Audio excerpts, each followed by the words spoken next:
Hey guys, so I just wanted to come on and show you how I've been using my Go Get a Girl planner as my homeschool planner, and let me just tell you that it's been working out amazing. This is what's keeping our homeschool life together and just on point. So I just wanted to come on and give you guys a quick little look and flip through as to how I've been using it. So if I switch over to the August monthly view, you already know that this monthly view is in this landscape mode. So we have the actual calendar here on the left hand side, and then we have monthly goals, action plan, and monthly budget. But because I'm not using this as a catch-all, I don't need this section over here, but I can still use the monthly goals and action and plan as it pertains to our homeschool life. I just didn't fill it out for this month, and I'm not sure if I will, but I love that I have that option. And as you can tell, nothing major happened in August, so it's pretty bare. School didn't start until the 18th of August, and I believe I got the planner during the first week of August, but I was just way too impatient to wait until the 18th. So I did start it a week before, but I tested it out as a catch-all. I just didn't fill in the weekly view because I had already done that in my regular catch-all planner. So I didn't fill this out, but I wanted to try out the daily view as a catch-all, and I love that I have the hourly schedule here and then 2 boxes down here for either work to do, personal to do, and just movement here. So as you can see, I loved using this one as a catch-all. So if I ever stop using this as a homeschool planner, I know it's going to work out amazing as a catch-all. So here was the first week, and then I did start homeschool planning the next week. So I did use some of the not homeschool, but just regular school stickers for the first week of homeschool. And I just knew that I wanted to do that right off the bat, and that is exactly what I did.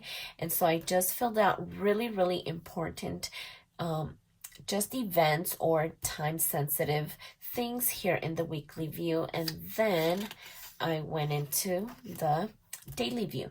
And in this daily view, I'll first look at the weekly view and then plug in any of this information in the day that it corresponds. And then that day, I'll come in and do what we need to get done for the day. But for the first week, it was really calm and not too much going on. So Monday was still a teacher day, and they were still getting stuff together, but I did have still things to do around here at the house, just buying the last bit of school supplies that we needed and getting our homeschool room just set up and ready to go. So not much going on Monday.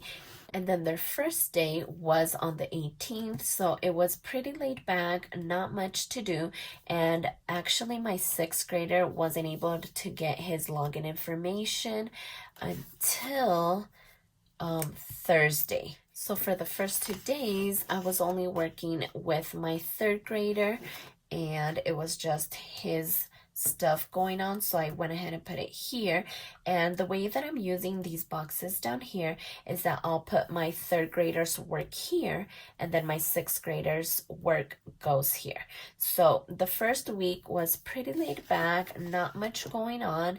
And then right off the bat, I knew that I wasn't going to be using the weekend section because, as you know, there's no school on the weekends. So this one is pretty much going to be left blank, and so that's why this is blank for this week. And then this is the following week. The most important thing that was going on was that my 3rd grader had his school pictures, and we needed to be there at 9 o'clock. But because I was not working with both of my kids, I really felt overwhelmed. So as you can see, I really didn't even plan. It was just way too much information, too much going on, and I just didn't seem to get it here. So I did just end up using scratch pieces of paper and what I could to keep us together. But yeah, this is a representation of how homeschool for the second week was going, but I love that I can look back and just have that memory. And so the way that I'm using this is I'll go ahead and fill out the monthly view. And then once we get to the weekly view and it's nice and decorated, I then go into my monthly view and look for that week. And so this was the first week of August. So that means I would look here and just plug these two over here and then anything else that I need to add.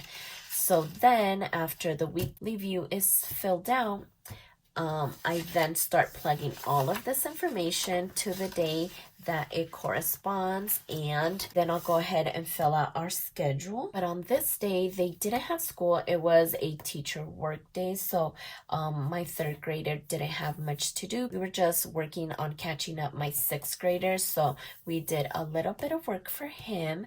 And so as you can see, this is when both of my kids started off for the first time since they both started school on August 18th. So now it is September 1st, and this is the first time that I'm writing both of them down.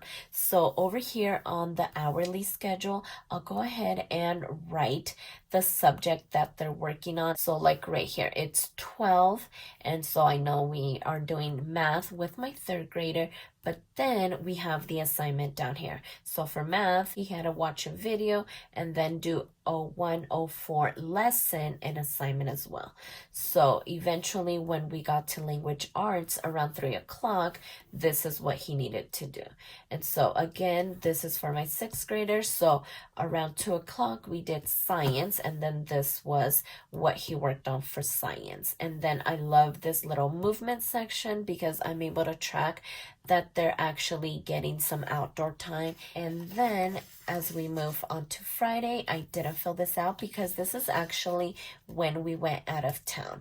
So we left Friday early in the morning, so we didn't get any of the school work done, and then came the weekend, which we already know that this wasn't going to be getting filled as often, if not ever. So then, of course, we were out of town, so I didn't fill this weekly view in or Monday, Tuesday, or Wednesday until we got back on Wednesday. So then we started fresh on Thursday.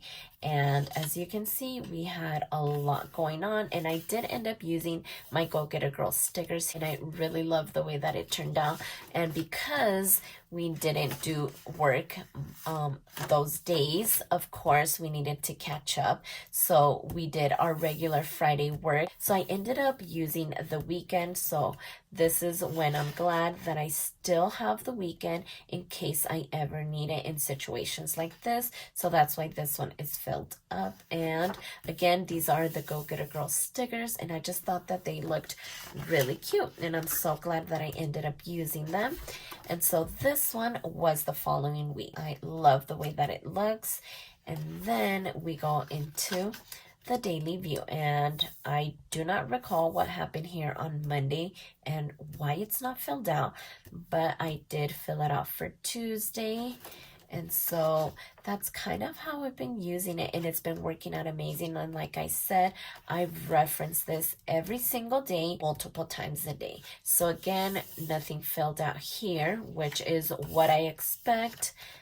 But here is this current week actually. And so I used the Go Getter Girl fall sticker kit, and this is how it turned out. And this week was really busy because they're doing maps testing this week, so there's a lot of time sensitive things going on, and that's when I'm so glad that I'm using a daily hourly, because there's a lot of time sensitive things going on, just meetings with my third grader, small groups, testing, and with my sixth grader as well. So I plug those in here where it corresponds. So I loved these stickers as well. Like, these fall stickers are really pretty, and this is how this current week turned out. And I am loving using this planner. I love that I'm able to use one box for my third grader and then another box for my sixth grader, and this hourly schedule has been working out amazing as well. So again, here we are for the weekend, and it's not going to be filled, but it looks just so pretty. And this is going to be the upcoming week. So I went ahead and decorated this as well as the daily view, and just a nice and simple, still with the fall theme. And then I did use a little bit of Myliner to just add a little bit more color to this, and I just love the way that this week turned out. So that is basically how I'm using my Go Get a Girl planner as my homeschool planner. And the monthly view, I haven't filled it out, but I really want to use it as a memory planning for our homeschool. I want to go back for August and September and fill those out because I really want to document it. And I know that I have like the first day of school pictures, which would then go in August. So I do want to go back and do those, and I want to fill these out. That way I have everything here and I can just document that as it happens. But I am so excited, and I'm just so happy for the weekly view as well as a daily view with a daily planner. I just feel that a weekly view is still so necessary, and I love that this planner includes both a weekly and a daily view as well. So if you ever consider buying one of these amazing planners, I would appreciate if you guys use my affiliate code, which will always be linked for you guys down in the description box below. That way they know that I'm sending you over and you save a little bit of money as well. So I just love using this planner as my homeschool planner, and I hope that you guys love this little flip through just to see how I'm using it, because I am using it. This is a planner that I'm using every single day, even more than my catch-all or my social media planner. This is my go-to, and I just love this planner. So if you like this video, please consider subscribing, and don't forget to check me over on Instagram at stephanyhappilyplans. And I'll see you next time.